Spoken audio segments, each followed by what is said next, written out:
a visão. E como foi poderoso as direções que o Espírito Santo, Ele trouxe para nós aqui no domingo. E todos esses cultos, como Deus tem falado com a gente. Eu sei que hoje não vai ser diferente não, Ele vai falar com a gente de uma maneira especial, né, de uma maneira poderosa, em nome de Jesus. Então, Isaías, capítulo 6, diz assim: no ano da morte do rei Uzias, eu vi o Senhor assentado sobre um alto e sublime trono, e as abas das suas vestes enchiam o templo. Serafins estavam por cima dele, cada um tinha 6 asas, com 2 cobriam o rosto, com 2 cobria os pés, e com 2 voava, e clamavam uns aos outros, dizendo: Santo, Santo, Santo é o Senhor dos exércitos. Toda a terra está cheia da sua glória. As bases do limiar se moveram à voz que clamava, e a casa se encheu de fumaça. Então disse eu: ai de mim, estou perdido, porque sou homem de lábios impuros. Habito no meio de um povo de impuros lábios, e os meus olhos viram o Rei, Jeová Sabaote, o Senhor dos exércitos. Amém? Até aqui essa leitura, e você pode se sentar aí no seu lugar.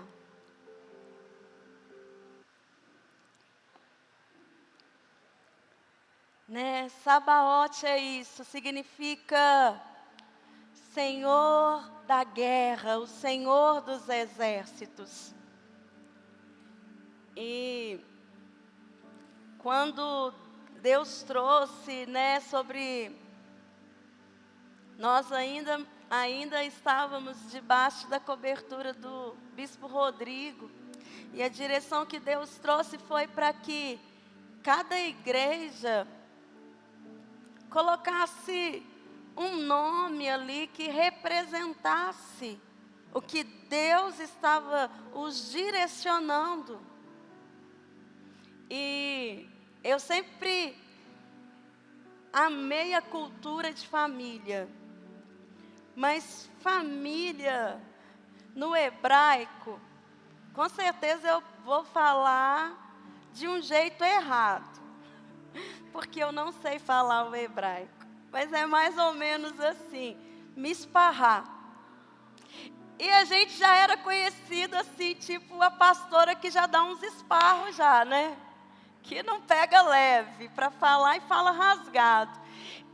E aí falaram assim, não vai ser muito legal me esparrar não, porque eles vão falar assim, isso realmente é a identidade deles. E aí então eu falei, Deus, eu amo família e eu creio que nós trabalhamos família, temos esse chamado. Mas então, já que isso vai virar uma grande brincadeira, que nome então fala sobre a nossa identidade? Quais formas que o Senhor se revelou e que vai dizer do que o Senhor colocou em nossa vida? E aí Deus me disse, Sabaote, Senhor que vai na frente da guerra. E essa é uma das características que falam muito sobre essa família, Misparrá, né? Família, que é uma família que enfrenta as lutas, porque sabe que quem vai na frente é aquele que venceu e vence todas as batalhas, todas as guerras. E nesse tempo que lemos aqui, que Isaías começa o seu ministério, ele começa o chamado da vida dele, fazendo menção de um desses nomes do hebraico, que se referiam a Deus, que falavam de características de Deus. E Isaías começa sendo balançado pela perda, pela morte. Porque é isso que ele começa dizendo nesse texto. No ano da minha dor, no ano que morre o rei, que era parente de Isaías. E sobre esse tempo de pressão, de sofrimento, de lágrimas, é nesse tempo que Isaías tem a visão mais extraordinária da sua vida. E quando isso acontece, a palavra que ele usa para descrever ali no original do hebraico, ele fala: os meus olhos viram. E ele diz: eu vi. E esse ver do hebraico é Ra. E Ra está ligado com discernir. E essa palavra discernimento, a etimologia dessa palavra, onde tudo começou nessa palavra, significa dividir, fragmentar, separar. O que Isaías estava dizendo no tempo da sua dor, e nós achamos que a dor é o momento que nós devemos ficar enclausurados, que nós precisamos ficar deitados, parados, porque a dor tem essa característica de querer nos paralisar. A dor, ela pode fazer duas coisas na sua história. A dor pode provocar você para você reagir, ou a dor te provoca para se conformar. Esses dois aspectos caminham muito próximos do sofrimento. E isso não significa que, às vezes, dizendo sobre isso aqui, nós estamos relativizando o sofrimento, de forma alguma. Cada um sabe a dor que carrega. Cada um sabe das perdas que viveu ou tem vivido durante a sua caminhada. Não é sobre isso, mas é sobre um olhar para a dor sobre os olhos de Deus. Isaías diz que nesse tempo, ele vê o trono de Deus. Ele discerne, ele divide cada pedaço do que os olhos dele estavam conseguindo ver, e ele começa a examinar com cuidado cada parte do que os olhos dele via com atenção. Porque a palavra discernimento também fala de um exame profundo, que exige tempo, minucioso. E ele então começa a falar do que ele via. Mas o que ele via, passando pelo discernimento, por aquela avaliação com todo um cuidado, com todo um critério, parte por parte. Parece como um check-up médico, né? O check-up médico, ele avalia você em tudo. É minucioso, é fragmentado. Eles olham o sangue, fazem uma chapa, é tudo, olha tudo. E quando Isaías olha tudo com muito critério, a palavra que ele começa a dizer não está ligada ao que ele viu, mas o que provoca nele a visão. Porque aquilo que estava diante dos olhos dele, que foi examinado, que foi discernido, provocou nele algo que fez com que ele olhasse para si. E quando os nossos olhos são abertos, é inevitável isso acontecer com a gente. Nós falamos da grandeza que está diante dos nossos olhos, mas é inevitável, um espelho se apresenta diante de nós. E não tem como falar da glória que estamos vendo, sem falar que os nossos olhos também conseguem agora, com critério, falar sobre quem nós realmente somos. Com certeza, você saiu de casa e deu uma olhada no espelho.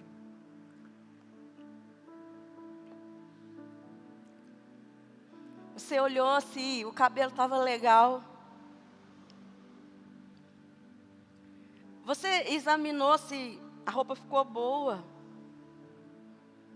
Por mais largadão que você seja, enquanto, sei lá, você estava escovando o dente, você deu uma e saiu. Mas se eu perguntar para você agora, como você estava quando você se arrumou para vir aqui, você não pode me dizer exatamente que você está do mesmo jeito. Primeiro porque você nem se lembra. E aí se eu chamar você para perguntar assim, inconscientemente você vai começar a arrumar sua roupa, você vai passar a mão pelo cabelo. Vai ser inconsciente você tentar buscar dentro de você aquela imagem que você tenta recriar. E quando Isaías fala que estava se vendo, aliás, a glória de Deus, ele começa a falar que ele estava de um bom jeito mineiro de dizer, lascado. Porque ele tinha visto algo extraordinário, que fazia com que ele entendesse quem ele era e o estado que ele estava. E ele começa a dizer sobre algo que não estava ligado à visão. Porque as afirmações de Isaías começam pelos olhos, por algo que ele viu. Mas quando ele começa a falar sobre ele não começa a dizer que ele estava enrolado, enrascado, lascado, que ele se deu mal por causa dos olhos dele. Mas ele diz, ai de mim, porque eu sou um homem de lábios impuros. E eu moro no meio de um povo que é igualzinho a mim. Além de se ver, ele começa a avaliar quem estava perto dele. E nesse momento, que ele começa a contestar a sujeira que ele via nele, porque a palavra aqui que ele usa, né? Eu estou perdido, porque eu sou um homem de lábios impuros. Ele não joga o BO para o outro. Não, o problema é porque eu estou morando aqui com um povo que... Esse povo é omisso, esse povo é ruim, não quer saber de Deus. Não, ele não joga a culpa para o povo. Ele fala dele. E aí começa a dizer, o problema sou eu. Porque eu sou sujo. E eu vim ficar no meio de um povo que é igualzinho a mim. Sujo também. Essa palavra, lábios, que ele usa aqui no original, no grego, é chapar. E chapar está ligado com ser descoberto pelo vento. Está exposto, está nu.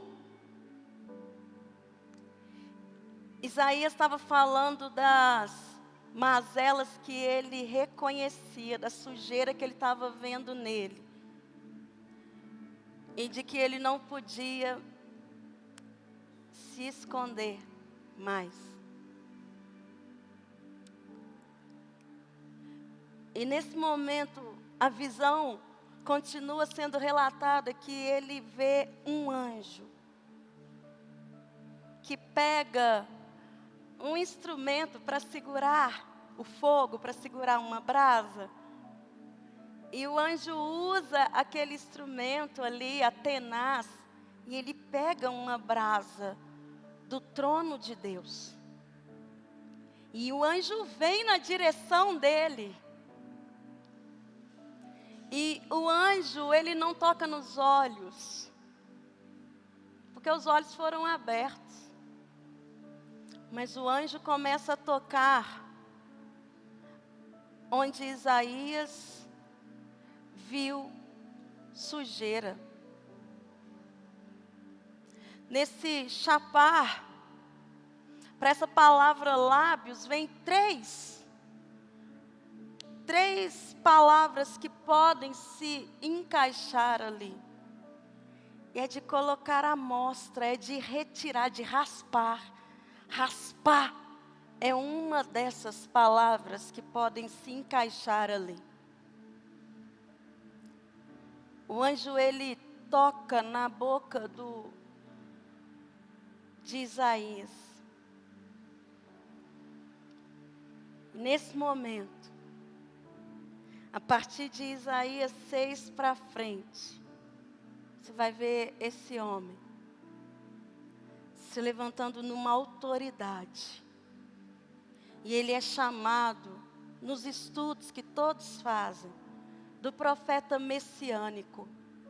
Porque ele começa então a falar sobre Jesus, a trazer as profecias. Ele começa a falar sobre situações que o povo ainda nem tinha vivido, mas anos e anos depois iria acontecer. E o livro de Isaías é comparado a uma mini Bíblia, porque tem 66 capítulos, como a Bíblia tem 66 livros. Quando o fogo de Deus toca a boca dele, a história daquele homem, no meio da sua dor, da sua fragilidade, é mudada. Sabe, eu e você já fomos expostos a muitos ambientes de glória. E quando eu falo de ambientes de glória, em algum momento da sua caminhada você provou e você viu que Deus é bom. E aquilo com certeza encheu seu coração de alegria, te fez chorar, te moveu, sabe, de alguma forma. E isso é ter os olhos abertos para a glória. Mas por que nós não conseguimos então nos manter com o mesmo sentimento que houve em nós, quando nós somos expostos à glória de Deus? Quando você ouviu Deus falar com você claramente. Porque nós não conseguimos manter o sentimento de quando você orava, pedindo a Deus uma resposta, uma provisão, um milagre, e esse milagre chegou, e aquilo encheu você de tanta alegria, que você celebrou, você orou, e dentro de você parece que até a sua carne se movimentava, e você sabia, porque você sabia que Deus estava ali. Porque nós não conseguimos nos manter com aquele mesmo brilho, paixão, quando Deus usa pessoas para falar com a gente de coisas que só Ele e você sabem, e você sabe que ninguém mais sabia, e aquilo te faz entender que Deus está ali. Por que Deus não deixa Isaías somente com a visão? Por que Deus não deixou aquele homem somente com o que ele viu? Porque já era extraordinário demais.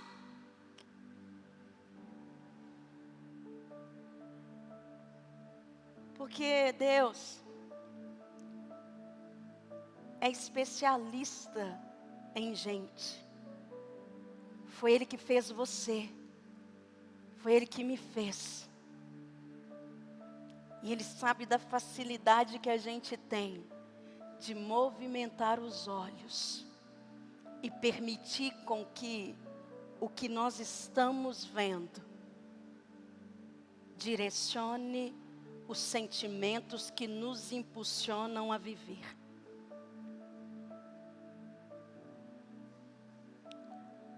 A nossa jornada não pode ser só de vista. A nossa jornada precisa também ser de algo que está gerado ali no trono de Deus. E que tire de nós aquilo que vai nos impedir de viver ambientes de glórias maiores.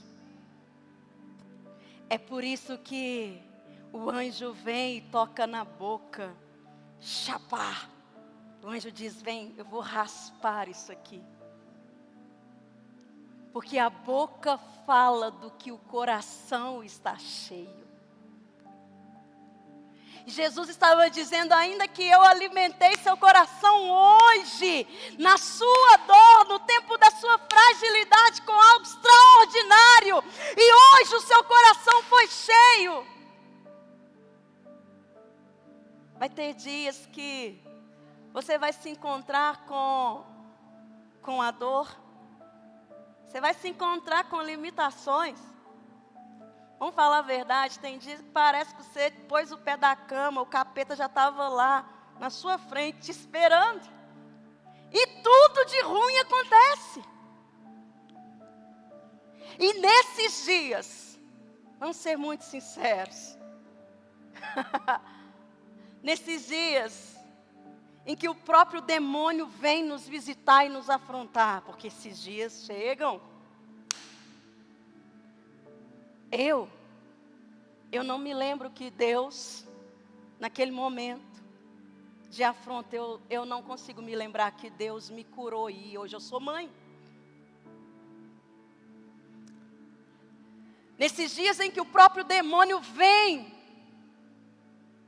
eu não posso falar de você, então vou falar de mim. Naquele exato momento, eu não consigo me lembrar que em agosto desse ano, depois de quase 5 anos, Deus me cura de um nódulo na mama que estava só crescendo. Eu não consigo me lembrar disso. Isso é humano.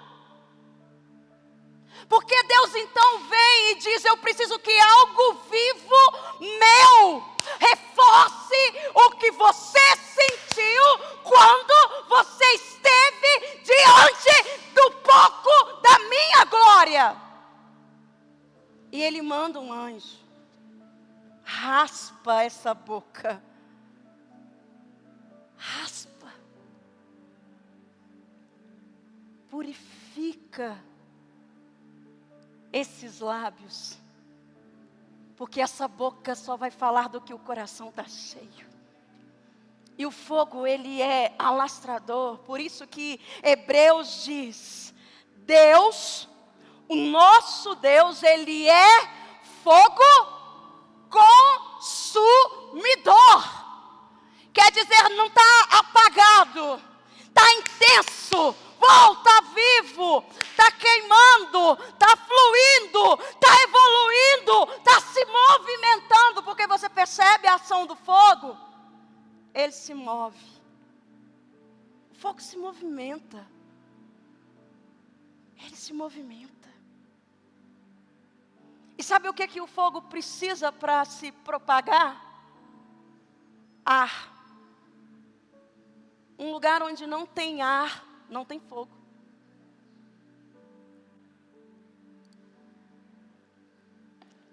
O fogo precisa do vento.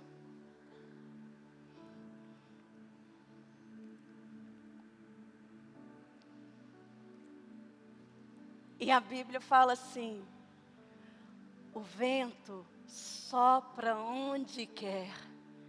E os que são chamados por Deus, ouvem a sua voz. Eles não estão vendo, mas assim são os nascidos de Deus. Isaías tem a sua boca marcada. E aquele fogo consumidor, com certeza, estava alastrando em tudo dentro dele. E à medida que aquela chama queimava, aquela brasa queimava, queimava a sujeira que estava ali. Porque quando a dor vem, ela tem uma tendência a cegar.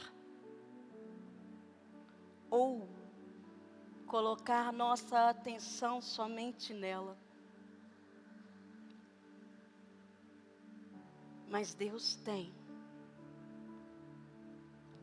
uma tenaz para tocar na nossa boca hoje.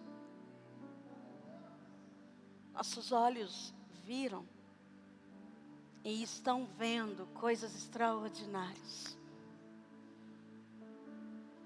Mas porque você ainda não consegue vencer? Porque seu coração te engana tanto para que você ceda novamente. As coisas que te matam, que te destroem, que te sujam, te contaminam.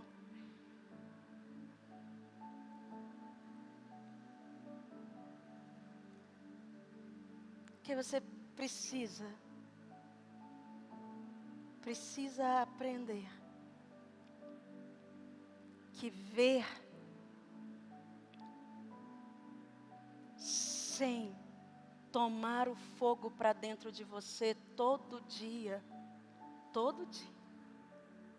porque o fogo não se apaga. Levítico diz dessa responsabilidade, não deixe que o fogo do altar se apague. E sabe como o fogo daquele altar foi aceso? Não foi homem que acendeu o fogo ali. Nenhum sacerdote acendeu o fogo. A Bíblia diz que o próprio Deus, Ele jogou fogo dentro daquele altar. E era o que veio do céu, era que Deus estava dizendo, não deixe isso parar.